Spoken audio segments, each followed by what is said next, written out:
தேவி audio novels வாசகர்களுக்கு வணக்கம். நான் உங்கள் திவ்யா கிருஷ்ணன். ஒரு அருமையான காதல் கதையை கேட்டுக்கொண்டிருக்கிறோம். வாருங்கள் கேட்கலாம். விரதங்கள் கலைந்தன தேவி, அத்தியாயம் 61 முதல் 70 வரை. ஆதித்யாவின் வீடு எங்கும் மலர்களால் அலங்கரிக்கப்பட்டு விருந்தினர்கள் வந்து கொண்டிருந்தனர். ருத்ரேஷி தன் மகனை சர்வாணி கையில் கொடுத்துவிட்டு வேலை பார்த்து கொண்டிருந்தாள். ஆதித்யா மற்ற வேலையை பார்த்தாலும் தன்னவளை ஏக்கமாக பார்த்தான். என்ன செய்வது, தன் தங்கையின் முடிவை கேட்கவில்லை என்று இன்று வரை அவனுக்கு அந்த சோஃபாவும் தலையணையும் தான் உதவி செய்கிறது. இன்றாவது தன்னவளை அணைத்து கொண்டு தூங்கும் பாக்கியம் கிடைக்குமா என்று ஏக்கமாக பார்த்தான். இதில் பெண்ணவள் இடுப்பில் சேலை விலகி அவனை தவிக்க விடுகிறது. ஆழ்ந்த பெருமூச்சொன்றை இழுத்து விட்டவன் மற்ற வேலைகளில் கவனத்தை செலுத்தினான். பார்கவி அறையில் ஷர்வானி அவளுக்கு மேக்கப் போட்டு கொண்டிருந்தாள். ஆரு அவள் மடியில் அமர்ந்திருந்தான். பார்கவி, முகத்தை சிரிச்ச மாதிரி வைடி. போதும் இந்த சிரிப்பு, நீ சிரிக்கவே இல்லடி. ஷர்வானி, நானே கடுப்புல இருக்கேன், நீ வேற. ஏன் செல்லம், என்னாச்சு? ஒன்றும் இல்லை, மேக்கப் போதும். வர கொரிலா மூஞ்சிக்கு இது ஓவர்டி. வர்றது கொரிலான்னு யார் சொன்னாங்கடி? நான் சொல்றேன். அப்போ நீ கொரிலாக்கு ஒய்ஃப் தானே? இல்லை, அந்த கொரிலா தான் எனக்கு ஹஸ்பண்ட். சரிதான். ஏய் ஷர்வானி, நீ உன் லவ் மேட்ரை பத்தி அப்பா கிட்ட சொல்லலாம்ல? சொல்லலாம் தான், ஆனா என்ன ஆனா? சொன்னா திட்டுவாரு, அதான் பயமா இருக்கு. திட்டுவாங்க, லவ் பண்ணும்போது இனிச்சது இல்ல, அப்புறம் என்ன? ஏய், அவர் வந்து தானே பேசணும். ஆமால, நாளைக்கு திருவண்ணாவனை அழைச்சிட்டு வந்து உங்க வீட்டுல பொண்ணு கேட்கவாடி. நீ அப்படியே பல்லு விழுந்த கிளவி வந்த உடனே அப்பா ஓகே சொல்லிடுவாரு. லூசு, ஆதி மாமா தான் வரணும். அண்ணன் வரணுமா? ஆமாடி, அவர் தானே இந்த வீட்டோட ஆலமரம். எது ஆலமரமா? ஆமாடி. லூசு, புரியுற மாதிரி பேசுடி. ஷம்மா தாயே, முதல்ல நீ கல்யாணம் பண்ணு, அப்புறம் நான் பண்றேன், போதுமா? ஏன், நீயும் என் கூட சேர்ந்து அந்த பாழும் கிணத்துல விழு, அப்பதான் நான் புருஷன் வீட்டுக்கு சந்தோஷமா போவேன். நீ ஒரு முடிவோட தான் இருக்க. ஆமாடி, உன்னையும் சேர்த்து அழைச்சிட்டு தான் போவேன். நான் அக்கா கிட்ட முதல்ல சொல்லணும், அப்புறம் தான் எல்லாம். உன் டமார வாய வச்சுட்டு சும்மா இரு, போதுமா? சரிதான், ஆனா என்ன ஆனா? ஒன்றும் இல்லை, எனக்கு பசிக்குதுடி, ஒரு ஜூஸ் எடுத்துட்டு வர சொல்ல. அடியே சோத்து மாடு, அக்கா சொன்னா நீ இப்படி கேட்பேன்னு, அதான் இந்த ஆப்பிள் சாப்பிடு. அவள் கையில் பழத்தை கொடுத்தாள். இந்த உலகத்திலேயே என் அண்ணி தான் என்னை சரியா புரிஞ்சு வச்சிருக்காங்க. காலமுள்ள வரைக்கும் அண்ணி வாழ்க. அடியே, ஒரு ஆப்பிளுக்கு இப்படியா? நல்ல வேளை ஆறு பாலை குடிச்சிட்டு வந்தான், இல்லைன்னா அவங்கிட்ட இருந்து புடுங்கி இருப்ப போல. சேச்சா, புடுங்கிலாம் இருக்க மாட்டேன், கேட்டு வாங்கியிருப்பேன்டி. கடவுளே! ஷர்வானி தலையில் அடித்து கொண்டாள். கொஞ்ச நேரத்தில் மாப்பிள்ளை வீட்டில் இருந்து அனைவரும் வந்துவிட்டனர். ஆதித்யா சமையல் அறையில் இருந்த தன் மனைவி அருகே வந்தான். ருத்ரா, என்ன வேணும் சொல்லுங்க. பார்கவி எங்கடி? மாப்பிள்ளை வீட்டுல இருந்து வந்துட்டாங்க. அவ அறையில இருப்பா. ஆடவன் மேல் மோதி நின்றாள். அவனை பார்க்க அவள் இதழில் பச்சென்று முத்தம் வைத்தான். சாரிடி, காலையில இருந்து கண்ட்ரோல் பண்ண முடியல, அதான் கொடுத்துட்டேன். சும்மா சொல்லக்கூடாது. இந்த பிங்க் கலர் புடவையில அப்படியே ஊட்டி ஆப்பிள் மாதிரி இருக்க என் செல்லம். அவள் கன்னத்தில் முத்தம் வைத்தவன் பெண்ணவள் இடையில் கிள்ளி விட்டு சென்றான். ஆதி, என்னடி? அவள் அருகே வந்தான். நீங்க ஒயிட் ஷர்ட் போட்டிருக்கீங்க, எது செஞ்சாலும் அதுக்கான தடையும் தெரியும். கொஞ்சம் குங்குமத்தை தொடச்சிட்டு போங்க. அவள் முட்டியதில் பெண்ணவள் நெற்றி திலகம் அவன் சட்டையில் ஒட்டி இருந்தது.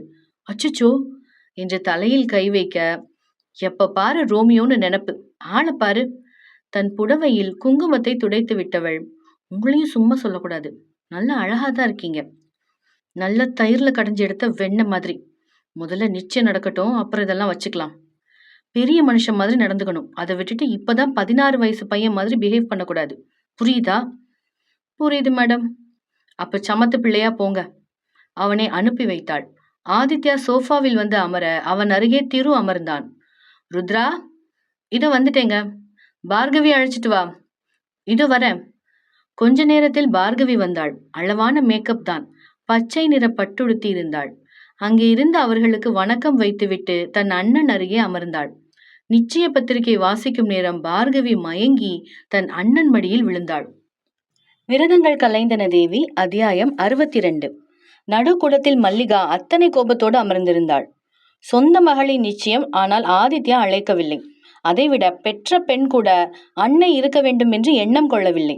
என்று ஆதித்யாவிடம் அடி வாங்கி கொண்டு வந்தாளோ அன்றிலிருந்து அவளுடைய மூத்த மகள் மாளவிகாவும் வரவே இல்லை. அவளை குகன் தன் காதல் சிறையில் வைத்திருந்தான். அவளுக்கு அன்னையை விட மனம் முடித்த மணவாளன் முக்கியமாயிற்றே. அதனால் பெற்ற தாயை பார்க்க கூட வரவில்லை. அதனால் தன் மகளை தேடி வீட்டிற்கு சென்றாள். ஆனால் அவளுக்கு கிடைத்த மரியாதை என்பது வீட்டு வாசலோடுதான். குகன் அவளை உள்ளே விடக்கூட விரும்பவில்லை.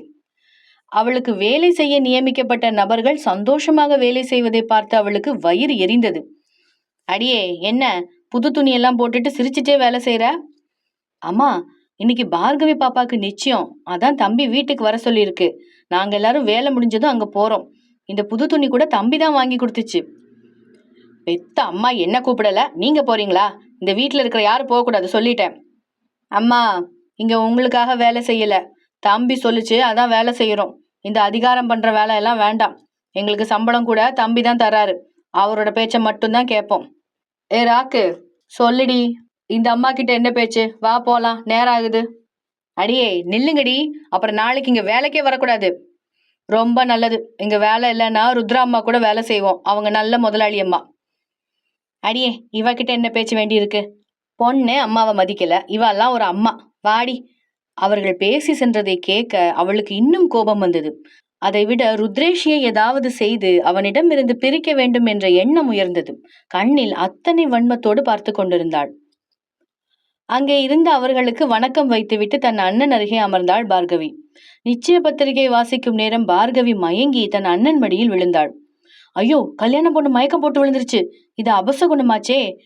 கூட்டத்தில் ஒருத்தி கூற, ஏங்க, மயக்கம் வந்தா கூட அபசகுணமா? உங்க மூட நம்பிக்கைக்கு ஒரு அளவு இல்லையா?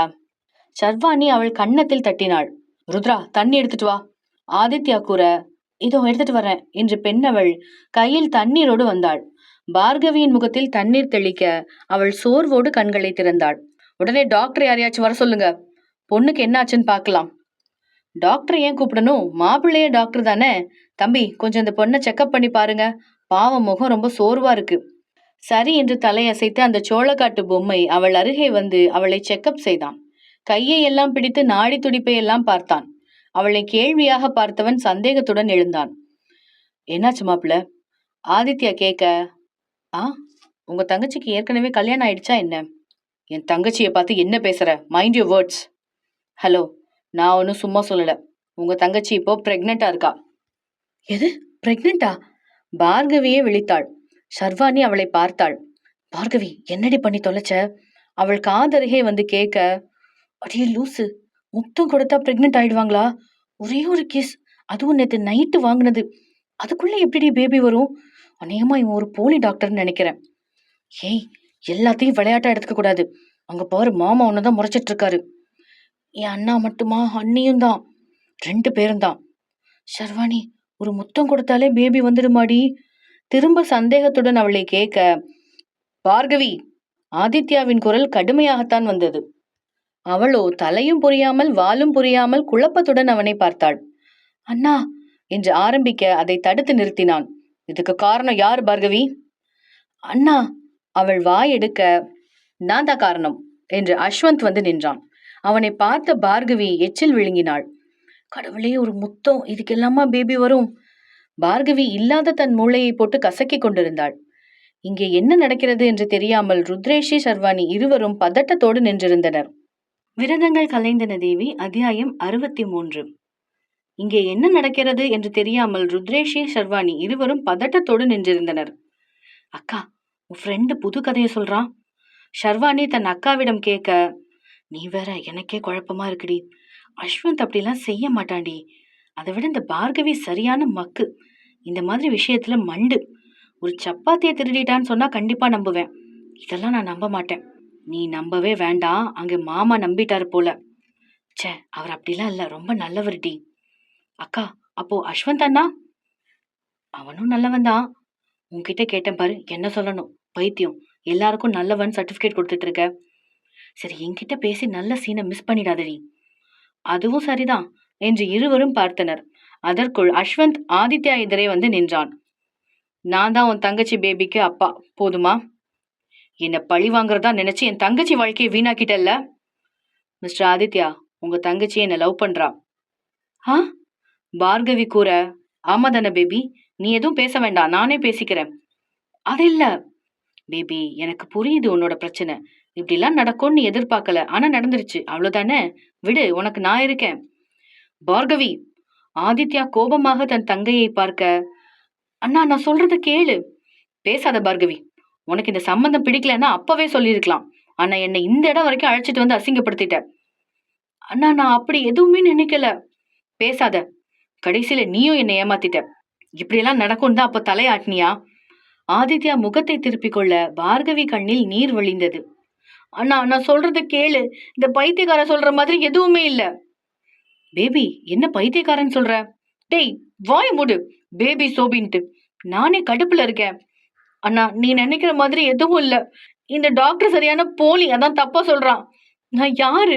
ஆதித்ய கரிகாலனோட தங்கச்சி, உன் தங்கச்சி. அப்படி இருக்க நான் எப்படி இந்த தப்பு பண்ணியிருப்பேன்? என்ன நம்பு அண்ணா. எனக்கு எல்லாமே நீதான். என் அம்மா, அப்பா, அண்ணன் எல்லாம். ப்ளீஸ், என்னை யார் என்ன வேணாலும் சந்தேகப்படலாம். ஆனா நீ சந்தேகப்படலாமா அண்ணா? நீங்களாச்சும் சொல்லுங்க. என்னங்க, நம்ம பார்கவி அப்படியெல்லாம் இல்லைங்க. நீ வாய முடு ருத்ரா. அண்ணா நீ இப்ப கூட என்ன நம்ப மாட்டியா? இந்த லூசு பையன் பேச்ச கேட்கிற, ஏன் பேச்ச கேட்க மாட்டியா? அங்கே நின்றிருந்த அஸ்வந்தை பார்த்து கூறினாள். ஆதித்யா அப்பொழுதும் திரும்பாமல் இருக்க பார்கவிக்கு அவளையும் மீறி அழுகை வந்தது. இரு கரங்களை முகத்தில் வைத்து கீழே மண்டியிட்டு அழுதாள். அவளுடைய அழுகையை பார்த்த அஸ்வந்த், ஆதித்யா, திரு மூவரும் ஒருவரை ஒருவர் பார்த்து கொண்டனர். டே மச்சான், பாவம் புள்ள, இதோட போதும்டா திரு கூற. நானும் அதைத்தான் நினைச்சேன். டே அஸ்வந்த், நீ என்ன நினைக்கிற? என்ன பின்னாடியே சுத்த விட்டதுக்கு இது பத்தாது. இருந்தாலும் என் பேபி அழறத என்னால பார்க்க முடியல. சோ இதோட விளையாட்ட முடிச்சுக்கலாம். மீதிய கல்யாணத்துக்கு அப்புறம் வச்சுக்கிறேன். ஏதோ பண்ணு. மூவரும் அவள் உயரத்திற்கு அமர்ந்தனர். பார்கவி! ஆதித்யா அழைக்க அவனுடைய குரல் கேட்டு அழுது வடிந்த கன்னத்தோடு அவனை பார்த்தாள். மூவரும் ஒரு சேர ஏமாந்துட்டியா, ஏமாந்த கோழி, ஏப்ரல் ஃபூல் என்று கத்த அங்கே நின்றிருந்த ஷர்வானி, ருத்ரேஷி இருவரும் அதிர்ச்சி, ஆச்சரியம் என்று கலந்து அவர்களை பார்த்து வைத்தனர். அண்ணா என்ன சொல்ற? சும்மா பிராங்க் பண்ணோம். உங்க 3 பேரை தவிர எல்லாருக்கும் இது தெரியும், இது ஒரு டிராமான்னு. அப்ப இதெல்லாம் நீங்க செஞ்சதா? ஆமா, நாங்க செஞ்சதுதான். பேபி, அப்பவே சொன்னேன், என்கிட்ட பேசும்போது பார்த்து பேசு, பின்னாடி ரொம்ப ஃபீல் பண்ணுவேன்னு. நீ எங்க கேட்ட? அதான் எப்படி இருக்கு என்னோட சர்ப்ரைஸ்? அஸ்வந்த் கூற அவனை கொன்றால் என்ன என்று பார்த்து வைத்தாள். இங்கே ஷர்வானி, ருத்ரேஷி இருவரும் தன்னவர்களை பார்த்தனர். ஆதித்யாவோ ருத்ராவின் பார்வையிலேயே புரிந்து கொண்டான் நைட்டு வாங்க வேண்டிய அடிகளை பற்றி. ஷர்வானி அவன் எப்பொழுது தனியாக கிடைப்பான் என்று கையை முறுக்கி கொண்டு நின்றிருந்தாள். இந்த விஷயத்துல யாராவது விளையாடுவாங்களா அஸ்வந்த்? என்னை பார்த்தா எப்படி இருக்கு? எனக்கு இந்த கல்யாணம் வேண்டாம், நான் போறேன். பார்கவி கோபத்தோடு எழுந்து சென்றாள். விரதங்கள் கலைந்தன தேவி. அத்தியாயம் 64. தன் அறையில் கோபத்தோடு நுழைந்தாள் பார்கவி. நடந்த இத்தனையும் நாடகம் என்று தெரிந்து மனதில் நிம்மதி வந்தாலும், விளையாட இதுவா நேரம்? அதுவும் எந்த விஷயத்துல விளையாடணுங்கிற விவஸ்தை வேண்டாம்? பார்கவி அழுது வடிந்த கன்னத்தோடு அறையில் அமர்ந்திருந்தாள். அஸ்வந்த் உள்ளே வந்தவன் கதவை தாளிட்டு விட்டு அவள் அருகே வந்து நின்றான். பாருமா, சாரி. உங்க சாரிய நீங்களே வச்சுக்கோங்க. அதான் சொல்லிட்டேன்ல, இந்த கல்யாணத்துல விருப்பம் இல்லைன்னு. அப்புறம் எதுக்கு வந்தீங்க? நீ போன்னு சொல்லிட்டா என்னால உன்னை விட்டுட்டு போக முடியாதே. ஏன்? ஏன்னா I love you Bhargavi. Love இருந்தா என்ன இப்படி அழ வச்சிருக்க மாட்டீங்க. அதான் சொன்னேன்ல, ஏதோ விளையாட்டுக்கு பண்ணிட்டோம். என்ன விளையாட்டு வேண்டி இருக்கு? மண்ணாங்கட்டி. பொண்ணுங்க ஃபீலிங் நீங்க விளையாடுற ஃபுட்பாலா? காலால உதைச்சு விளையாட நான் எவ்வளவு கஷ்டப்படுறேன் தெரியுமா? நானும் தான் கஷ்டப்பட்டேன். என்ன கஷ்டம்? மூஞ்ச பாரு, உன்னை பார்த்த உடனே பிடிச்சு போச்சு. அது சொல்ல வர்றதுக்குள்ள என் அண்ணன் கல்யாணம் ஏற்பாடு செஞ்சுட்டாருன்னு சொல்ற. நீங்க சும்மா இருந்தீங்களா? பின்னாடியே வந்து மனசை கலைச்சிட்டீங்க. இப்ப பாருங்க, என் ஃபீலிங்ஸோட விளையாடிட்டு இருக்கீங்க. ஏன் இப்படி பண்ணீங்க அஸ்வந்த்? அவனை அடித்தாள். அடியே, நான் வந்து லவ்வ சொன்னேன், நீ அப்போ ஓவரா பேசின, அதான் இப்படி. அப்பவே ஓகே சொல்லியிருந்தா நான் இதெல்லாம் பண்ணியிருக்கவே மாட்டேன். என்ன செஞ்சிருக்க மாட்டீங்க? இந்த குரங்கு வேலையை செஞ்சிருக்க மாட்டீங்களா? ஆமாடி, ப்ளீஸ் கீழே வாடி. நிச்சயம் பண்ணிட்டு அப்புறம் வந்து இன்னும் பொறுமையா பேசலாம். வர முடியாது, போயா. அவள் முகத்தை திருப்பி கொண்டாள். வாடி. அவள் அருகே ஒட்டி கொண்டு அமர்ந்தான். நகர்ந்து உட்காருங்க. நான் தானே உன் பக்கத்துல உட்கார்ந்தேன். அதான் எந்திரிங்க. என் பக்கத்துல என் புருஷன் தான் உட்காரணும். நான் தானே உன் புருஷன். யாரு? நீங்க என் புருஷனா? ஆளை பாரு. எழுந்துச்சு போங்க. நீயும் வாடி, உன் காலில் விழுறேன். என்ன இதுக்கு பழி வாங்க நினைச்சா கல்யாணம் பண்ணிட்டு கூட பழி வாங்க தங்கம். ப்ளீஸ் வாடி.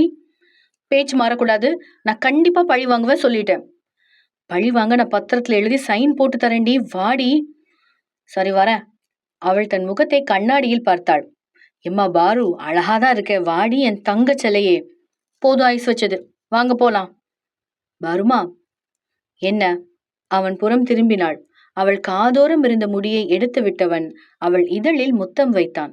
ஒரு நிமிடம் அதை ரசித்தவள் அவனிடமிருந்து விலகினாள். என்னடி? எனக்கு ஒரு சந்தேகம். கேட்டா கிண்டல் பண்ணக்கூடாது, சரியா? ஓகே, கிண்டல் பண்ண மாட்டேன். என்ன விஷயம் சொல்லு. இந்த டிவில காட்டுற மாதிரி முத்தம் கொடுத்தா குழந்தை வந்துடுமா ஷூ? அவள் இழுக்க அஸ்வந்த் அந்த கேள்விக்கு சிரித்தான். இப்ப நான் என்ன கேட்டேன், எதுக்கு சிரிக்கிறீங்க? ஏய் லூசு, முதல்ல வா, நிச்சயம் நடக்கட்டும், அப்புறம் அதை பத்தி சொல்லித்தரேன். எதை பத்தி? குழந்தை எப்படி வரும்னு. நிஜமா சொல்லணும். அடி, உன் அண்ணன் சொன்னான் என் தங்கச்சிக்கு சாப்பாடை தவிர வேற எதுவுமே தெரியாதுன்னு. அதே மாதிரி இருக்க. அப்ப என்ன சோத்து மாடுன்னு சொல்றீங்களா? அப்படி இல்லடி, முதல்ல வா, நிச்சயம் முடியட்டும், அப்புறம் உன் கேள்விக்கு பதில் சொல்றேன். சரி என்று தலையசைத்தவள் கீழே வந்தாள். இருவரும் ஒரு சேர வர ஆதித்யா தன் தங்கையிடம் மன்னிப்பு கேட்டான். அண்ணா, இட்ஸ் ஓகே. லூசு கூட சேர்ந்தா நீயும் அப்படித்தானே இருப்ப. அப்போ உன் புருஷன் லூசுங்கிறத ஒத்துக்கிறியா? கண்டிப்பா. ஏய், ரொம்ப பேசக்கூடாது, அப்புறம் நீ கேட்ட கேள்விக்கு பதில் வராது. வரலன்னா பரவாயில்ல, நான் வேற யார்ட்டையாவது கேட்டு தெரிஞ்சுக்கிறேன். பார்கவி கூற அவள் தலையில் ஓங்கி அடித்தான். இதெல்லாம் மத்தவங்க கிட்ட கேட்க கூடாதுடி, என்கிட்ட மட்டும் கேளு. கடவுளே, அழகா இருக்காளேன்னு பார்த்தா சரியான குழந்தையா இருக்கியே. இவ்வளவு கல்யாணம் பண்ணி எப்படி குடும்பம் நடத்த போறனோ? அஸ்வந்த் புலம்ப. டேய் அஸ்வந்த், மோதிரம் போடுடா. அவனும் சரி என்று தன்னவள் மோதிர விரலில் மோதிரத்தை அணிவித்தான். பெரியோர்களின் நல்லாசி பெற்று அஸ்வந்த் பார்கவி நிச்சயம் நல்லபடியாக முடிந்தது. ஷர்வானி திரு இருவரும் ஒருவரை ஒருவர் பார்த்து கொண்டனர். இந்த நிகழ்விற்கு சம்மதிக்க வேண்டிய முக்கிய நபரே பழனிதான். அவரிடம் யார் சென்று பேசுவது? விரதங்கள் கலைந்தன தேவி. அத்தியாயம் 65. வானத்தில் இரவு நேர விண்மீன்களை வேடிக்கை பார்த்தபடி அமர்ந்திருந்தாள் பார்கவி. நினைத்தபடி தன் மனதில் இருப்பவனை அடைந்து விட்டாளே. காலையில் நடந்ததை நினைத்து தனக்குத்தானே சிரித்து கொண்டிருந்தாள். பாருமா. என்ன அஸ்வந்த் குரல் கேக்குது? அவள் திரும்பி திரும்பி பார்த்தாள். அடியே கூறுகட்ட குப்பாத்தா, நான் இங்க இருக்கேன், கொஞ்சம் கை கொடுடி. அஷு, என்ன குரங்கு மாதிரி பால்கனில தொங்கிட்டு இருக்கீங்க? அடியே, கட்டிக்கு போற புருஷன் இங்க தொங்கிட்டு இருக்கேன், நீ என்ன பார்த்து சிரிச்சிட்டு இருக்க, கைய கொடுடி. சரி, கோவப்படாதீங்க அஷு, மேல வாங்க. அவனுக்கு கை கொடுத்து உதவினாள். அஸ்வந்த் மேலே வந்து நின்றான். அஷு, எதுக்கு இந்த நைட் நேரத்துல வந்தீங்க? உன்னை பார்க்கணும் போல இருந்தது, அதான் வந்தேன். அதான் காலையில பாத்தீங்கல்ல, அப்புறம் என்ன? இருந்தாலும் என் லவ்வரை பார்க்க வேணும் போல இருந்துச்சு, அதான் வந்தேன்டி. சரி, பாத்துட்டீங்கல்ல, இப்ப போங்க. பாருமா, நீ ரொம்ப பண்ற, எனக்கு தூக்கம் வருது, சோ உன் கூட இங்கேயே படுத்துக்கிறேன். அஷு, வெளியில போங்க. போக முடியாது, போடி. அவன் படுக்கையில் விழுந்தான். பார்கவி அவனை பிடித்து இழுத்து தூக்க முடியாமல் தட்டு தடுமாறி அவன் மேல் விழுந்தாள். தன்னவளை இறுக கட்டி கொண்டான். பாருமா. என்ன? ஏண்டி எண்ணெயில போட்டு கடுகு மாதிரி வெடிக்கிற? வேற என்ன செய்யணும் சொல்லுங்க? அப்படியே உங்களை மடியில வச்சு தாளாட்டணுமா? ஆமா. உன் புருஷனுக்கு இதை செய்ய மாட்டியாடி? அதெல்லாம் செய்ய முடியாது. என்னடி இப்படி சொல்ற? நான் இப்படிதான் சொல்லுவேன், பழி வாங்கணும்ல. ஓ மேடம், பழி வாங்குறீங்க அப்படித்தானே? அதேதான், என்ன விடுங்க. சரி, விட்டுட்டேன். ஏந்திரிச்சு உட்காருங்க. சரி, உட்கார்ந்துட்டேன். அவன் அருகே அமர்ந்தவள் ஆடவன் மடியில் தலை சாய்த்து கொண்டாள். பாருமா, என்ன பண்ற? பார்த்தா தெரியல, பழி வாங்குற. விடிற வரைக்கும் இப்படியேதான் இருக்கணும். ஹே லூசு, இதுக்கு பேரு பழி வாங்குறது இல்ல. என் உலகத்துல இதுதான் பழி வாங்குறது, லவ் பனிஷ்மெண்ட். ஓ, லவ் பனிஷ்மெண்டா? அதேதான். பாருமா, உனக்கு என்ன வேணும் சொல்லு. இப்போதைக்கு தூக்கம் வேணும், அது கூட 2 முத்தா வேணும், அவ்வளவுதான். உன்ன மாதிரி ஒரு பொண்டாட்டி கிடைக்க நான் கொடுத்து வச்சிருக்கணும்டி. ஏன்? இவ்வளோ நல்ல பிள்ளையா இருக்கியே. எனக்கு தெரியும் நான் நல்ல பிள்ளைன்னு, ஆனா நீங்க பேட் பாய். எது, நான் பேட் பாயா? ஆமா, நைட் நேரத்துல ஒரு பொண்ணுக்கு முத்தம் கொடுக்கறது உங்களை தவிர வேற யாரும் இல்ல. ஏய் லூசு, உன்கிட்ட மட்டும்தான் நான் பேட் பாய், மத்தபடி நான் ரொம்ப நல்ல பையன்டி. நம்பிட்டேன். பார்கவி அவன் கையை இறுக பற்றி கொண்டாள். அஸ்வந்த் அவள் தலையை வருடி கொடுத்தான். இரு குயில்கள் நிம்மதியாக உறங்க இங்கே ஆதித்யா தன்னவளை சமாளிக்க முடியாமல் திணறிக் கொண்டிருந்தான். ருத்ரா ப்ளீஸ் டி. என்ன ப்ளீஸ்? நீங்க என்ன வயசு பையனா விளையாட? அது 3 பேரும் சேர்ந்து பிளான் பண்ணியிருக்கீங்க. எவ்வளவு தைரியம் என்கிட்ட மறைச்சிருக்கீங்க. ருத்ரா, சும்மா தானே செஞ்சோம். என்ன சும்மா? யோ வாதி, உனக்கு நான் யாரு? யோவா? ஆமா யோ, நான் உனக்கு யாரு? ஏன் பொண்டாட்டி. பொண்டாட்டி தானே, என்கிட்ட இந்த விஷயத்த சொல்லியிருக்கணும்ல, ஏன் சொல்லல? சும்மா விளையாட்டுக்கு தானடி. என்ன விளையாட்டு? 7 கழுத வயசாகுது, மூஞ்சி பாரு. எம்மா, நான் ஒரு ரினவுட் பிசினஸ் மேன். என்ன நீ காமெடியன் மாதிரி ஆக்கிட்டு இருக்கடி. நீங்க ரினவுட் பிசினஸ் மேன் இல்ல, இப்போதான் காலேஜ் படிக்கிற யூத் நினைப்பு. அந்த தைரியத்துல தானே இப்படி எல்லாம் பண்ணிட்டு இருக்கீங்க. ஐயோ, இவளுக்கு என்ன இப்படி கோபம் வருது? ஆதித்யா தலையில் கை வைத்தவன் இதற்கு மேல் முடியாது என்று அவளை தன் கை வளைவிற்குள் கொண்டு வந்தான். மெயின் என் தங்கச்சி தான் கோவப்பட்டு அஸ்வந்தை வெளியே துரத்தணும். அவளே அங்க ஜாலியா தான் இருக்கா. ஆனா நீ என்ன வெளியே படுக்க வச்சு சாகடிக்கிறடி. அவள் கன்னத்தில் முத்தம் வைத்தான். நான் என்ன கேட்டுட்டு இருக்கேன், நீங்க என்ன பண்ணிட்டு இருக்கீங்க? நீ திட்டு, நான் என் வேலையை பாக்குறேன். இதோ பாரு, நீ இல்லாம நான் ஒழுங்கா தூங்க கூட இல்ல தெரியுமா? நான் மட்டும் இங்க நல்லா தூங்கிட்டா இருந்தேன். எனக்கும் தான் நீங்க இல்லாம தூக்கம் வரல. நானும் தான் என் ஆதியை ரொம்ப மிஸ் பண்ணேன். அப்புறம் ஏன்டி என்ன வெளியில படுக்க வச்ச? அப்பதானே நீ தப்பு பண்ண மாட்டீங்க. ஓகே, இனி இப்படி பண்ண மாட்டேன். சரி வாங்க தூங்கலாம். என்ன தூங்கணுமா? ஆமா. ஏய், காலையில இருந்து என்ன நானே கட்டுப்படுத்திட்டு இருக்கேன். ப்ளீஸ் என் செல்லம்ல. யோ, தூங்கணும்னு சொன்னா படுத்த உடனே தூங்குவாங்களா? அப்படியே ஒரு கிஸ் அப்புறம் டச் இதெல்லாம் இருக்கும் தான்.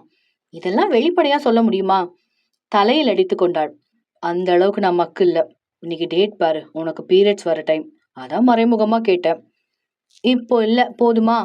அவள் வார்த்தையை முடிக்கும் முன் ஆதித்யா பெண்ணவள் ரோஜா இதழை சிறைப்பிடித்திருந்தான்.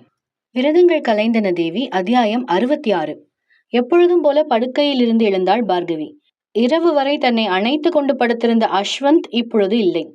முகத்தில் ஒரு சின்ன வெறுமையோடு குளியல் அறைக்குள் புகுந்து கொண்டாள். ருத்ரேஷை கண்ணில் சூரிய ஒளி பட அது கூட தெரியாமல் போர்வையை இழுத்து போர்த்தி கொண்டு தூங்கிக் கொண்டிருந்தாள். ஆதித்யா தன்னுள்ளே புதைந்திருப்பவளை பார்த்தவன் இதழில் சின்ன புன்னகையோடு அவளை எழுப்பினான். ருத்ரா, ஏ ருத்ரா. ஆதி, ப்ளீஸ் டிஸ்டர்ப் பண்ணாதீங்க, எனக்கு தூக்கம் வருது. இன்னும் போர்வைக்கு உள்ளே அடங்கி போனாள். இவ எந்திரிக்க மாட்டா. ஆதித்யா தலையில் அடித்து கொண்டவன் எழுந்து தன் மகனை பார்க்க அவனோ அவன் அன்னையை விட சுகமாக தூங்கி கொண்டிருந்தான். குடும்பமே இப்படி இருந்தா நான் எங்க போய் முட்டிக்கிறதோ தெரியல. சே. ஆதித்யா குளியல் அறைக்குள் புகுந்து கொண்டான். நடுக்கூடத்தில் திரு அமர்ந்து காஃபி குடித்து கொண்டிருந்தான். வடிவம்மா சமையல் அறையில் வேலை செய்து கொண்டிருந்தாள்.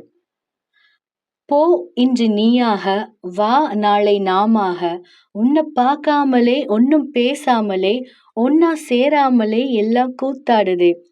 பார்கவி ஆடிக்கொண்டே வர அவளை திருதான் ஆச்சரியமாக பார்த்தான். ஏ பார்கவி, என்ன பாட்டெல்லாம் பலமா இருக்கு. உன்னை விடவா அண்ணா? அது என்ன விடவா? ஆமா, நீதானே எனக்கு முன்னாடியே லவ்ல விழுந்து டூயட் பாடின முதல் ஆளு. நான் லவ் டூயட் பாடினேன், ஆனா நீ ஹனிமூன் டூயட் பாடிட்டு வர்ற. எங்க ஹனிமூன் போறது? அதுக்கு தான் இன்னும் 10 நாள் இருக்கேன். பார்கவி, 10 நாளைக்கு ஃபீலிங்கா? ஆமா அண்ணா, ஆமா. அண்ணா, என்ன நீ மட்டும் இருக்க, அண்ணா அண்ணிய காணும்? 2 பேரும் இன்னும் கீழே வரல. திருவண்ணா, பேசாம அண்ணி கிட்ட சொல்லி அவங்க அப்பா கிட்ட பேச சொல்லி என் கல்யாணம் அப்பவே நீயும் கல்யாணம் பண்ணிக்கோ. ஒரேடியா நம்ம 2 பேரும் சேர்ந்து ஜோடியா ஹனிமூன் போலாம்ல. நீ சொல்ற ஐடியாலாம் நல்லாதான் இருக்கு, ஆனா உன் அண்ணன் போய் பேசணுமே. அதுக்குதான் ருத்ரா தேவிய நமக்கு அண்ணியா கொடுத்திருக்காங்களே, அப்புறம் என்ன? யார் இந்த தேவி? அண்ணா, சாமி பேர் இல்ல, அதான் நானே எக்ஸ்ட்ரா போட்டு சொன்னேன். இத கூட உன்னால புரிஞ்சுக்க முடியல, இதுல லவ் வேற பண்றாராம். சரி, ரொம்ப டேமேஜ் பண்ணாத, உன் அண்ணன் வரான். வரட்டும், ஆனா அண்ணி எங்க காணோம்? வருவாங்க, சரியா, வாய மூடு. ஓகே என்று பார்கவி தலையை ஆட்ட ஆதித்யா தன் மகனை கையில் ஏந்தியபடி அமர்ந்தான். அண்ணா எங்க? நீ ஆர்வ தூக்கிட்டு வர்ற, அண்ணி எங்க? அவளா நல்லா தூங்கிட்டு இருக்கா. அப்போ ஓகே. பார்கவி ஆர்வை தூக்கி கொண்டு தோட்டத்திற்கு சென்றாள். வடிவம்மா, ஒரு காஃபி. ஆதித்யா, சொல்லுடா. நம்ம கம்பெனில இருந்து புது ப்ராஜெக்ட் அந்த வெளிநாட்டு கம்பெனிக்கு அனுப்பணும்ல. ஆமா, அது இப்ப என்னாச்சு? அவங்க அதை அக்செப்ட் பண்ணிட்டாங்க. அந்த ப்ராஜெக்டுக்காக நீ தான் போகணும். இப்பவா? பார்கவியோட மேரேஜ் இருக்கே. சரி, அப்ப நான் போறேன். உனக்கும் தானே கல்யாணம்? எது? ஆமா, இன்னைக்கு நானும் ருத்ராவும் அவளோட அப்பா கிட்ட போய் பேச போறோம். நம்ம பார்கவி மேரேஜ் அப்பவே உனக்கும் மேரேஜ். அதனால அவங்க கிட்ட கேளு, மீட்டிங் தள்ளி போட முடியுமான்னு. டேய், அது எப்படி செய்வாங்க? அப்போ ஓகே, நான் உங்க மேரேஜை முன்னாடியே வச்சிடுறேன். அப்போ நானும் ஃப்ரீ தான், போக கரெக்டா இருக்கும். ஆதித்யா, என்ன ஆதித்யா, சும்மா பேசாதடா, சொல்றத மட்டும் செய். அவங்களுக்கு ஓகே சொல்லு. அஸ்வந்துக்கு ஃபோன் பண்ணி விஷயத்த சொல்லு. நான் போயிட்டு உன் தங்கச்சியை ரெடி பண்ணி அழைச்சிட்டு வரேன். ஆதித்யா அங்கிருந்து அவனுடைய அறைக்கு சென்றான். அங்கே ருத்ரேஷி அப்பொழுதுதான் புடவை கட்டி கொண்டிருந்தாள். ருத்ரா, சொல்லுங்க, என்ன விஷயம்? ஏண்டி எவ்வளோ நேரம் தூங்குவ? உன்கிட்ட முன்னாடியே சொன்னல இன்னைக்கு திருவுக்கு பொண்ணு பார்க்க போறோன்னு. சொன்னீங்க, ஆனா நைட்டு சும்மா விட்டீங்களா? ருத்ரா, ஒரே ஒரு முறை ப்ளீஸ் டி, என் செல்லம் கண்ணுக்குட்டி புஜ்ஜுக்குட்டின்னு சொல்லி என்னென்ன பண்ணீங்க. இப்போ வந்து என்ன திட்ட வேண்டியது? ச்சே, இந்த புருஷ ஜென்மத்தை நம்பவே கூடாது. அழியே, அது என்ன புருஷ ஜென்மம்?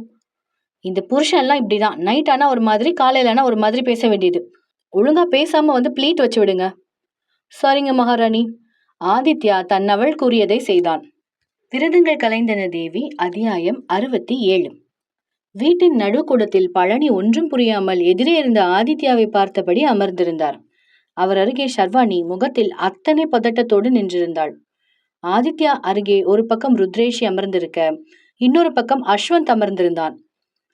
என்னங்க, கேளுங்க, ருத்ரேஷி கூற சரி என்று தலையசைத்தவன், மாமா, நான் சுத்தி வளைச்சு பேச விரும்பல.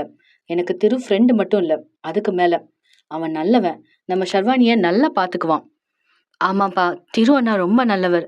நம்ம ஷர்வானிய விரும்புறாரு, நல்லா பாத்துக்குவாரு. மாமா, அவனோட வேலையை பத்தி நினைக்கிறீங்களா? என் கம்பெனில பாதி ஷேர் அவனோடதுதான். அதுலயும் உங்களுக்கு திருப்தி இல்லைன்னா என்னோட ஒரு கம்பெனியை அவனோட பேருக்கு மாத்தி எழுதிடுறேன். அச்சச்சோ, அதெல்லாம் வேணாம் மாப்பிள்ள. என் பொண்ணு ஆசைதான் எனக்கு முக்கியம். இருந்தாலும் அவளோட படிப்பு. அங்கிள், அதெல்லாம் திரு மேற்கொண்டு படிக்க வைப்பான். அதுவும் இல்லாம என் பொண்டாட்டி காலேஜ் போகணும். 2 பேரும் சேர்ந்தே போகட்டும் என்று அஸ்வந்த் கூற அவனை ருத்ரேஷி பார்த்தாள். என்னாச்சு? நான் இப்ப ஏதாவது தப்பா சொன்னேனா? இங்க திரு அண்ணா கல்யாணத்தை பத்தி பேச வந்திருக்கோம். நடுவுல ஓம் புராணம் வேறையா? அமைதியாயிரு.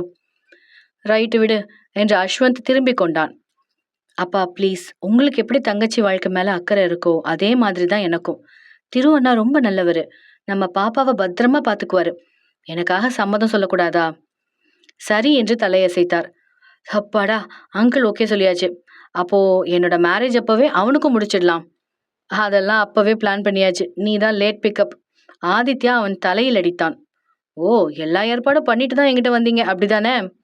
உன்கிட்ட வரல, உன்னை இழுத்துட்டு வந்தோம். சரி விடு. ருத்ரா, சொல்லுங்க. நீ பேசிட்டு சீக்கிரம் வீட்டுக்கு போ, சரியாடி?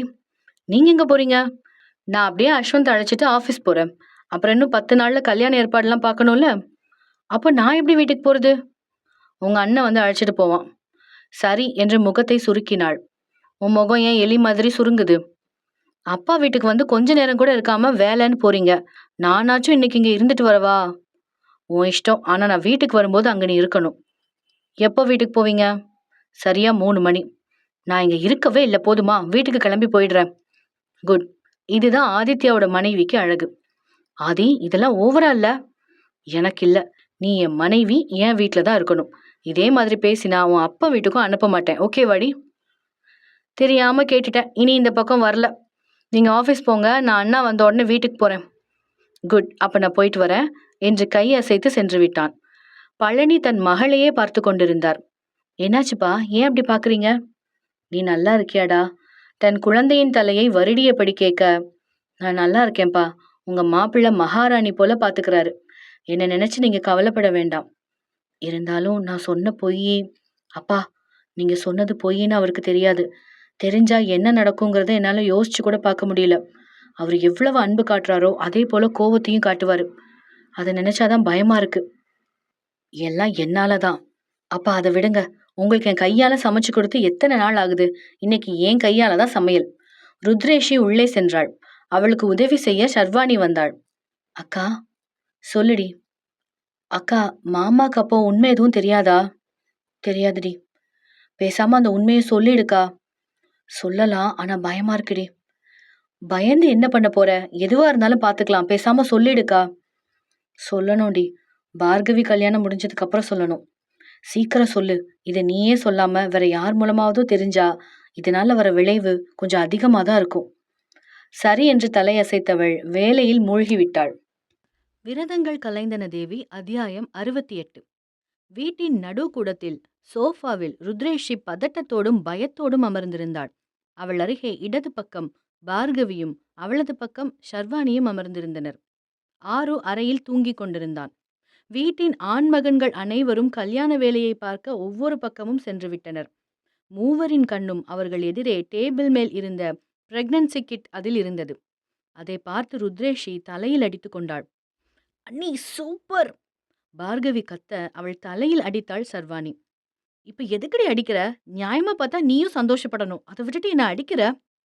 "அடியே சோத்து மாடு! சந்தோஷம் ஒரு பக்கம் இருக்கட்டும்.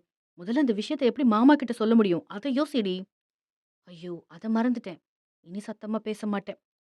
ருத்ரேஷி என்ன செய்வதென்று தெரியாமல் தலை குனிந்து கொண்டாள். "அண்ணி." "என்னடி?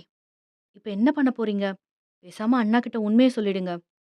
"சொல்றது பெரிய விஷயம் இல்ல. ஆனா உன் அண்ணா கோபம் தான் தெரியுமே. நாம நினைப்பது நடக்காம ஏதாவது தப்பா நடந்துருச்சுன்னா என்ன பண்றது?" "அக்கா, உனக்கு பேபி வேணுமா? மாமா வேணுமா?" "2மே தான் வேணும்." "2மே வேணும்னா, அண்ணி நீங்க ரிஸ்க் எடுத்து தான் ஆகணும்." "என்ன ரிஸ்க்?" "போயிட்டு உங்க புருஷன்கிட்ட உண்மைய சொல்றது தான் ஒரே ரிஸ்க். இத எடுத்தா உங்க நல்ல நேரம் குழந்தையும் கிடைக்கும், அண்ணாவும் கிடைப்பார்." "பார்கவி, கல்யாணத்துக்கு இன்னும் 4 நாள் தான் இருக்கு. இப்ப போய் சொல்லவா?" "அதுவும் யோசிக்கக்கூடிய விஷயம் தான்." ஷர்வானி கூற, "அண்ணி இதெல்லாம் சொல்லலாம். இப்போதான் அண்ணா கோபத்த வெளிய காட்ட மாட்டாரு." "தப்பான ஐடியா தர்றமா தங்கச்சிமா?" வேறு நபரின் குரல் கேட்க மூவரும் பயத்தோடு பார்க்க அங்கே திருதான் நின்றிருந்தான். "அண்ணா நீங்க எப்போ?" "நான் அப்பவே வந்துட்டேன். உனக்கு எந்த பிரச்சனையும் இல்லங்கிறது எனக்கு முன்னாடியே தெரியும்." "எப்போ தெரியும்?" "உன் தங்கச்சி இந்த உண்மைய சொல்ல ஆஃபீஸ் வந்தா. உன்னோட நல்ல நேரம் அவன் இல்ல. அதுக்கப்புறம் மீட் பண்ணும்போது தான் சொன்னான். இந்த உண்மைய சொல்ல வந்தான்னு." "திரு அண்ணா அதெல்லாம் இருக்கட்டும். முதல்ல நான் சொன்ன ஐடியா ஏன் வேண்டாம்? அத சொல்லு." "பார்கவி, இப்ப சொன்னா அவன் கோவத்துல பேசாம இருப்பான். அதுவே பெரிய தண்டனை. அத விட அவனுக்கு யோசிக்க நேரமே இருக்காது."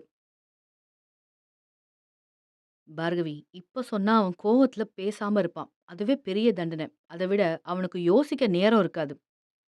"அப்ப எப்ப சொல்றது? அதையாவது சொல்லுங்க." ஷர்வானி கேட்க, "ஆதித்யா நம்ம கல்யாணம் முடிஞ்சு அடுத்த நாள் காலையில கம்பெனி ப்ராஜெக்ட் விஷயமா வெளியூர் போறான். அப்ப சொல்லுமா." "அப்ப சொன்னா மட்டும் கோவப்பட மாட்டாரா?" "கோவப்படுவான். பட் அப்ப யோசிக்க நேரம் இருக்கும். குழந்தை பத்தியும், பாப்பா பத்தியும் யோசிப்பான். நல்ல முடிவா வரும்." "திரு அண்ணா, உனக்கு கூட அறிவு இருக்கு." "எனக்கு அறிவு இருக்கிறது இருக்கட்டும். நீ உடனே இன்னைக்கு செக்கப் போயிட்டு வா." "அண்ணா, அவருக்கு தெரியாம எங்கேயும் முடியாது. ஹாஸ்பிட்டல் போக என்ன காரணம்னு கேட்டா என்ன சொல்றது?" "இதோ இந்த சோத்து மாடுக்கு உடம்பு சரியில்லன்னு சொல்லு." "அண்ணா!" "என்ன அண்ணா? உன்ன வச்சு தான் சமாளிக்க முடியும். உன் அண்ணி கூட நீ போயிட்டு வாடா தங்கம்." "எது? நான் போயிட்டு வரணுமா?" "ஆமா, போ. என் அண்ணிக்காக நான் எது வேணாலும் செய்வேன். இந்த ஆக்டிங் கொடுக்க மாட்டேனா? ஆனா ஆர்வ யார் பார்த்துக்கிறது?" "நாங்க 2 பேரும் இருக்கோமே, அப்புறம் என்ன கவல?" "நீங்க 2 பேரும் இருக்கிறது தான் கவலையே. ஒழுங்கா இருக்கணும்." "அதெல்லாம் ஒழுங்கா இருப்போம். முதல்ல 2 பேரும் ஹாஸ்பிட்டல் போங்க." திரு கூற, டிரைவரோடு இருவரும் ஹாஸ்பிட்டல் சென்றனர். மாளவிகா சோகத்தோடு அமர்ந்திருக்க, அவள் அருகே எதுவும் பேசாமல் அமர்ந்திருந்தான் குகன். "என்னங்க, இந்த முறையும்?"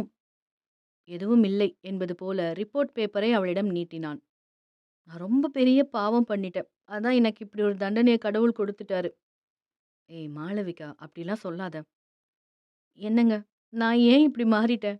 என்னோட குணத்த பார்த்து தான் நீங்க கல்யாணம் பண்ணீங்க. ஆனா நான் ஏன் இவ்ளோ பெரிய கொடுமைக்காரியா மாறுனேன்? அதனால தான் எனக்கு இப்படி ஒரு தண்டனை கிடைச்சிருக்கு. என் அண்ணா வாழ்க்கைய பாழாக்கிட்டேன். அதான் இப்படி என் வாழ்க்கை நாசமா போயிடுச்சு." மாளவிகா தலையில் அடித்துக் கொண்டாள். "மாலு, என்னடி பண்ற?" அவளை தடுத்தவன், "உன் மேல கோபம் இருக்கும். அதுக்காக உன்ன வெறுக்க முடியுமா? நீ யாரு? என்னோட மாளவிகா இல்லையா? ஏதோ குழந்தை ஆசையில உன் அம்மா பேச்ச கேட்டு தப்பு பண்ண. அத எப்பவுமே நான் நியாயப்படுத்த மாட்டேன். அதுக்காக உன் வாழ்க்கை இப்படியே இருக்கும்னு நீயே சொல்லுவியா? எனக்கு நீ தான் முக்கியம். இந்த முறை இல்லன்னா அடுத்த முறை. எப்படியும் நமக்கு குழந்தை வரும். அதுவும் இதோ இந்த வயித்துலயே வரும். அதுவரைக்கும் நான் முயற்சி செஞ்சுட்டே இருப்பேன்டி." அவன் சிரிக்க, தன்னவன் பேச்சில் பெண்ணவளும் சிரித்தாள். "இந்த சிரிப்பு இருந்தா தான் நீ என் மாளவிகா. சரி, நாம கொஞ்சம் வெளியில எங்கேயாச்சும் ஹனிமூன் மாதிரி போயிட்டு வரலாமா?" சரி என்று தலையசைத்தவள், "என்னங்க, ஒரே ஒரு முறை நான் போயிட்டு என் அம்மாவையும், பார்கவியையும் பார்த்துட்டு வரவா?" "பார்கவிய பார்க்க போ. ஆனா உன் அம்மாவ நீ பார்க்கறதுல எனக்கு சுத்தமா விருப்பம் இல்ல. உனக்கு விருப்பம் இருந்தா போ. ஆனா குப்பைய மனசுல எடுத்துக்கிட்டு வராத. அப்படி வரதா இருந்தா நீ வரவே வேண்டாம். அங்கேயே இருந்துரு." குகன் எழுந்து சென்றுவிட அவனை வெற்று பார்வை பார்த்தாள் மாளவிகா. விரதங்கள் கலைந்தன தேவி. அத்தியாயம் 69. மருத்துவமனையில் காத்திருப்பு அறையில் பதட்டத்தோடு அமர்ந்திருந்தாள் ருத்ரேஷி. அவளை பார்த்து கொண்டிருந்தாள் பார்கவி. அண்ணி, ஏன் இவ்வளோ பதட்டம்? ரிசல்ட் எல்லாம் நல்லபடியா தான் வரும். அதுக்கில்லடி, என் பதட்டமே உன் அண்ணாவை நினைச்சுதான். அண்ணி, அண்ணா கண்டிப்பா எதுவும் சொல்ல மாட்டார். அவருக்கு உங்கள ரொம்ப பிடிக்கும். அப்போ உங்க மூலமா வர்ற குழந்தைய எப்படி பிடிக்காம போகும்? அமைதியா இருங்க. இருந்தாலும் அண்ணி, நான் சொல்றது இதுதான். நீங்க என்கிட்ட ஐடியா கேட்டீங்க. ஆனா இந்த குழந்தை விஷயத்த உங்க மனசுக்கு எப்ப சொல்லணும்னு தோணுதோ, அப்ப சொல்லிடுங்க. நீங்க மறைக்கிறது கூட கடைசியில பிரச்சனையா போய் தான் முடியும். நானும் இத பத்தி யோசிச்சேன்டி. இதுவரைக்கும் நான் எதையும் மறைக்கல. இப்போ இத மறைக்கக்கூடாதுன்னு நெனச்சேன். சரி வாங்க, டாக்டர் நம்மள தான் கூப்பிடுறாரு. ம். இருவரும் டாக்டர் அறை உள்ளே சென்றனர். உட்காருங்க ருத்ரேஷி. Doctor test report. வாழ்த்துக்கள் ருத்ரேஷி. நீங்க அம்மா ஆகிட்டீங்க. பேபி நார்மலா இருக்கு. ஒழுங்கா சாப்பிடுங்க. ஓகேவா? Okay doctor. இருவரும் வெளியே வர, பார்கவி கொஞ்ச நேரம் வெயிட் பண்ணு. நான் டாக்டர பார்த்துட்டு வரேன். ஒரு டவுட் கேட்கணும். சரி அண்ணி. பார்கவி வெளியே காத்திருந்தாள். கொஞ்ச நேரத்தில் ருத்ரேஷி வெளியே வந்தாள். அண்ணி, என்ன டவுட்டு? மாத்திரை ஏதாவது இருக்கான்னு கேட்டேன்டி, அதான். ஓகே அண்ணி. அவள் முகத்தை பார்த்தவள், அண்ணி சந்தோஷமான விஷயம். சந்தோஷமா இருங்க. அத விட்டுட்டு இப்படி சோகமா முகத்த வச்சுட்டு இருக்கக்கூடாது. ஒரு பெருமூச்சு இழுத்து விட்டவள், சரி என்று தலையசைத்தாள். இருவரும் காரை விட்டு இறங்கி பார்க்க, நடுக்கூடத்தில் குடும்பமே அமர்ந்திருந்தது. அஸ்வந்த் கூட அங்கேதான் இருந்தான். அண்ணி, என்ன எல்லாரும் இருக்காங்க? நமக்காக தான் காத்துட்டு இருப்பாங்க. ஆமா, இப்பவே நடிக்க ஸ்டார்ட் பண்ணணும். இல்லைன்னா அண்ணா கிட்ட மாட்டிக்குவோம். அவர்கிட்ட மாட்டிக்காத மாதிரி நீதான் நடிக்கணும். அதெல்லாம் நான் பாத்துக்கிறேன். வாங்க போலாம். இருவரும் உள்ளே நுழைய, பார்கவி முகத்தை பாவமாக வைத்துக்கொண்டு துப்பட்டாவை தலையில் போட்டு சோர்வான முகத்துடன் தளர்ந்த நடை போட்டபடி வந்தாள். 2 பேரும் எங்க போயிட்டு வரீங்க? ஆதித்யாவின் வார்த்தை கடுமையாகத்தான் வந்தது. ஹாஸ்பிட்டல் என்று திக்கி திக்கி கூறினாள். யாருக்கு என்னாச்சு? பார்கவிக்கு தான் உடம்பு சரியில்லை. எந்த ஹாஸ்பிட்டல் போனீங்க? எப்பவும் போற ஹாஸ்பிட்டல் தான். சரி 2 பேரும் இங்க வாங்க. ஆதித்யா தன்னவளை பார்த்தபடி கூற, இருவரும் அவன் அருகே வந்தனர். தன் தங்கையை பார்த்தவன் தன்னவள் கன்னத்தில் ஓங்கி ஒரு அறை விட்டான். அவன் விட்ட அறையில் கொஞ்சம் தடுமாற, பார்கவி அவளை பிடித்து கொண்டாள். அண்ணா, என்ன பண்ற? ஏன் அண்ணி அடிக்கிற? நீ பேசக்கூடாது சொல்லிட்டேன். ஒரே ஒரு அடியோடு நிறுத்தியிருக்கேன். எனக்கு வர்ற கோவத்துக்கு அப்படியே கொன்னு போடலான்னு இருக்கு. ருத்ரேஷியின் கழுத்தை பிடித்தான். டேய் ஆதித்யா, பாப்பாவை விடு முதல்ல. வாசல்ல பாரு. திரு தன் நண்பனை தள்ளிவிட்டவன் வாசலை பார்க்க சொன்னான். ருத்ரேஷி தொண்டையை பிடித்தபடி நிற்க, அவளை பார்கவிதான் டைனிங் டேபிளில் அமர வைத்தாள். வாசலில் மாளவிகாதான் தன் கணவனோடு நின்றிருந்தாள். தன்னை சமன்படுத்தி கொண்டவன் ருத்ரேஷியை பார்த்தபடி அவர்களை கண்டான். அண்ணா, என்ன விஷயம் சொல்லு. எனக்கு தெரியும், எப்படியும் நான் இங்க வந்தது உனக்கு பிடிக்கலன்னு. ஆனா உன்கிட்ட மன்னிப்பு கேட்டுட்டு போதான் வந்த. அவளை சந்தேகத்துடன் பார்த்தான். நீ பார்க்குற பார்வை புரியுதுண்ணா. நான் பழைய மாளவிகா, அதாவது உன் ஃப்ரெண்டை லவ் பண்ணும்போது எப்படி இருந்தேனோ அந்த மாளவிகா. எனக்கு குழந்தைய விட என் புருஷன் தான் முக்கியம். அதான் நாங்கள் இந்த ஊரை விட்டு போலான்னு முடிவு பண்ணிட்டோம். கடைசி முறையா உன்னையும் என் தங்கச்சி பார்கவியும் பார்த்துட்டு போலான்னு வந்தேன். டேய் குகன், எங்க போற? இங்க இருக்கிற பிஸ்னஸ் எல்லாம் அமெரிக்கால மாத்திட்டேன். அங்க போலான்னு இருக்கோம். குகன், வேண்டாண்டா. அதான் மாளவிகா மாறிட்டால. இருந்தாலும் வேண்டாம். இனி எங்களோட உலகத்துல நாங்க மட்டும் இருக்க விரும்புறோம். அதான் போலான்னு. அண்ணா, நீ எதுவும் சொல்ல மாட்டியா? டே அஸ்வந்த், ஆருவ தூக்கிட்டு வா. சரி என்றவன் அறையில் படுத்திருந்த ஆதிரூபனை தூக்கி கொண்டு வந்தான். தன் மகனை வாங்கியவன் அவன் நெற்றியில் முத்தம் வைத்து அவனை மாளவிகாவிடம் கொடுத்தான். நீ ஆசைப்பட்ட பையன் உன் கையில வந்துட்டான். இப்ப போ. விரதங்கள் கலைந்தன தேவி. அத்தியாயம் 70. அண்ணா, நீ எதுவும் சொல்ல மாட்டியா? மாளவிகா ஏக்கத்தோடு கேட்டாள்.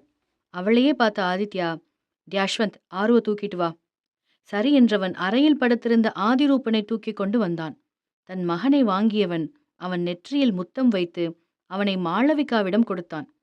நீ ஆசைப்பட்ட பையன் உன் கையில வந்துட்டான். இப்ப போ.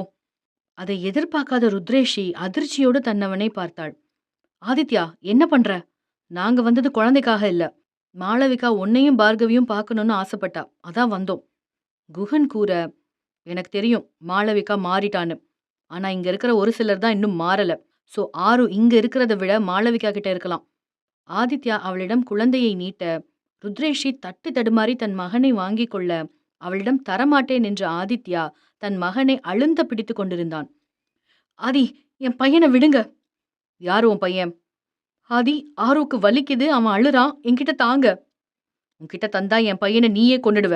அதுக்கு அவன் என் தங்கச்சி கிட்ட உயிரோட இருக்கலாம். அண்ணா! டேய் ஆதி! அங்கே இருந்தவர்கள் கோபத்தில் கத்திவிட்டனர். ருத்ரேஷியால் அந்த வார்த்தையை தாங்கிக் கொள்ளவே முடியவில்லை. அவள் கண்ணில் கண்ணீர் ஆறாக ஓடியது. ஆதித்யா, உனக்கு புத்தி கெட்டு போச்சா? பாப்பாவை பார்த்து என்ன வார்த்தை கேட்கற? அண்ணா, அண்ணி அப்படிலாம் செய்வாங்களா? ஏன் இப்படி பேசுற? அக்கா, இதெல்லாம் உன்னால வந்ததா? பார்கவி தன் அக்காவை பார்க்க, பாரு, நான் எதுவும் செய்யல. நான் இதுக்கு முன்னாடி செஞ்சதெல்லாம் தப்புதான். அதை உணர்ந்துட்டேன். எனக்கு இப்போ எல்லாரையும் விட என் புருஷன் தான் முக்கியம். அதை விட இத்தனை நாள் புரிஞ்சுக்காம தப்பா நினைச்ச என் தங்கச்சியும் அண்ணாவும் வேணும்னு தானே வந்தேன். என் மேல இப்படி சந்தேகப்படுற? நீ அண்ணாவோட குழந்தைக்காக தானே இத்தனையும் பண்ண? பார்கவி! ஆதித்யா கத்தினான். அவன் ஒரு வார்த்தையில் வாயை மூடிக்கொண்டாள். அவளை எதுக்கு கேள்வி கேட்கிற? இவளை விட மோசமானவ உன் அண்ணி. கொலை பண்ண கூட தயங்க மாட்டா. மாமா, உங்களை எதிர்த்து பேசுறேன்னு நினைக்காதீங்க. நீங்க இப்படி பழி போடுற அளவுக்கு என் அக்கா என்ன தப்பு பண்ணா? அவளுக்கு எல்லாரிடமும் அன்பு காட்ட தெரியுமே தவிர யாரோட மனசையும் காயப்படுத்த தெரியாது. அப்படி இருக்க என் அக்காவை கொலைகாரின்னு சொல்றீங்க? நானும் அப்படிதான் நினைச்சேன். ஆனா இப்பதான் தெரியுது என் எண்ணம் எல்லாம் பொய்யானதுன்னு. அது போதும். இப்ப எதுக்கு இப்படி பேசுறீங்க? நான் அந்த அளவுக்கு என்ன தப்பு பண்ணேன்? அதுவும் ஆர்வம் என்கிட்ட இருந்து பிரிக்கிற அளவுக்கு நீங்க அடிச்சது கூட பரவாயில்ல. ஆனா மனசாட்சி இல்லாம பேசுறீங்க. என் பையனை எப்படி நான் கொலை பண்ணுவேன்? அதுவும் ஆர்வம் என் உயிர்னு உங்களுக்கே தெரியும். தெரிஞ்சே ஏன் இப்படி பண்றீங்க? அதான் சொன்னேன்ல, ஒரு கொலைகாரி கிட்ட என் பையன் இருக்கக்கூடாது. அப்படி எந்த குழந்தைய நான் கொலை செஞ்சேன்? நீங்க பாத்தீங்க. என் குழந்தைய இப்ப நீ கொலை பண்ணிட்டு தானே வந்திருக்க? ஆதித்யா கூற அஸ்வந்த், ருத்ரேஷி இருவரை தவிர மற்ற அனைவரும் அதிர்ச்சியோடு நின்றிருந்தனர். அண்ணா, என்ன சொல்ற? அண்ணி அப்படிலாம் பண்ண மாட்டாங்க. பார்கவி கூற, கடைசி வரைக்கும் நீயும் நானும் தான் அவளை கண்மூடித்தனமா நம்புறோம். ஆனா அவளுக்கு நம்மளை பத்தின கவலையே இல்ல. என் குழந்தைய பற்றிய கவலையும் இல்ல. டேய் ஆதி, பாப்பா உன்கிட்ட குழந்தை விஷயத்த சொல்லாம இருந்தது தப்புதான். அதுக்காக இப்படியெல்லாம் பழி போடாதடா. திரு கூற, ஆமா, நான் தான் பழி போடுறேன். நான் சொல்றது உண்மையா இல்ல பொய்யான்னு அவளையே கேளு. நீங்கெல்லாம் நினைச்சிட்டு இருக்கீங்க அவ ஹாஸ்பிட்டலுக்கு செக்அப்க்கு போனான்னு. ஆனா அவ குழந்தைய கலைக்க தான் போயிருக்காடா. ஆதித்யா கூற ருத்ரேஷி தலை குனிந்து நின்றிருந்தாள். குடும்பமே அவளைத்தான் பார்த்தனர். அண்ணி, அண்ணா சொல்றது உண்மையா? பார்கவி கண்ணில் கூட குளம் கட்டிவிட்டது. வார்த்தை பாதி வர அவளும் ஆமாம் என்று தலையசைத்தாள். அக்கா, ஏன் இப்படி பண்ண முடிவெடுத்த? ஷர்வானி கேட்க, அண்ணி, ஏன் இப்படி பண்ணீங்க? பார்கவி அவள் கையை பற்ற ருத்ரேஷி அழுதாள். அவளிடம் யார் கேட்ட கேள்விக்கும் பதில் இல்லை. ஆதித்யா தன் மகனை அஸ்வந்திடம் கொடுத்துவிட்டு அவன் சென்றான். எதற்கும் தழுதழுக்காத தன் நண்பனின் குரல் இப்பொழுது அடங்கி வந்ததைக் கண்டே உணர்ந்து கொண்டனர் ஆதித்யா தன் நிலை இழந்திருக்கிறான் என்று. அதை உணர்ந்த திரு, குகன் இருவரும் அவனை பின்தொடர்ந்தனர். குகன் இப்பொழுது பிரிந்திருந்தாலும் ஆதித்யாவை பற்றி அவன் நன்கு அறிந்தவன்தான். அதனால் அவனை பின்தொடர்ந்தனர். பார்கவி எதுவும் சொல்லாமல் அறைக்கு சென்று விட்டாள். மாளவிகா அவள் அருகே வந்தாள். அவளால் உணர முடிந்தது ருத்ரேஷியின் வேதனையை. பார்கவிக்கு ஒரு குற்ற உணர்வு. தன் அண்ணனின் குழந்தை அழிய அவளும் உடனிருந்தாள் என்ற எண்ணம். அண்ணி, என்னால புரிஞ்சுக்க முடியுது. சில நேரத்துல காதலுக்காக இழக்க வேண்டியது உயிரான உறவுகளை தான். நீங்க அண்ணனுக்காக தான் இப்படி செஞ்சிருப்பீங்க. அதை அண்ணா புரிஞ்சுக்குவான். மாளவிகா கூற, இப்பொழுதுக்கு ஆறுதலாக சாய ஒரு தோள் வேண்டுமென்று ருத்ரேஷி அவளை அணைத்து கொண்டாள். ஷர்வானி இன்னமும் தன் அக்கா செய்த செயலை நினைத்து வேதனை கொண்டாள். இங்கே ஆதித்யா தன் கையில் ரத்தம் வழிய நின்றிருந்தான். இத்துடன் இந்த பாகம் நிறைவடைகிறது. தொடர்ந்து இணைந்திருங்கள் நீலாதேவி ஆடியோ நாவல்ஸ் சேனலில். மீண்டும் அடுத்த பாகத்தில் சந்தித்திடலாம். அதுவரை நன்றி, வணக்கம்.